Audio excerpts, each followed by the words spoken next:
ايه الوقت المناسب اني اقدر اعمل روتين يومي وامشي عليه طول حياتي، وفي نفس الوقت الغي حاجات من حياتي انا بعملها مش عايزها تحصل تاني ابدا. الوقت المناسب 100% هو رمضان.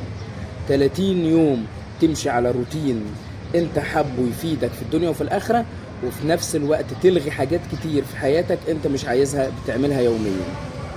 المعاصي اللي احنا بنعملها بشكل يومي والروتين اللي مش مفيد بالمرة اللي بنعمله بشكل يومي وماشيين في دايرة ومش عارفين نطلع منها، ومش عارفين نعمل روتين يفيدنا في الدنيا وفي الآخرة، مش عارفين نحط قواعد لليوم، هنقدر نعمل الكلام ده في شهر رمضان المبارك.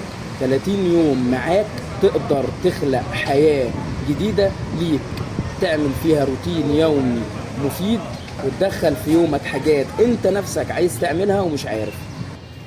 قيام الليل، بر الوالدين، صلة الرحم، المهارة اللي عايز تتعلمها، حلمك اللي عايز توصل له، الأذكار، تشييع الجنازة، الصدقة، مساعدة الغير، صلاة النوافل، زيارة المريض، كرم الضيافة، البعد عن الشاشات والإنترنت.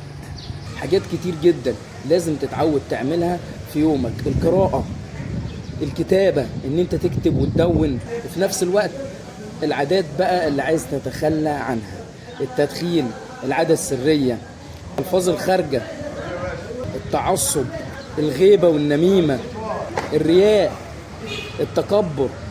كل ده انت حابب تلغيه من يومك وتبدأ يوم مفيد ليك.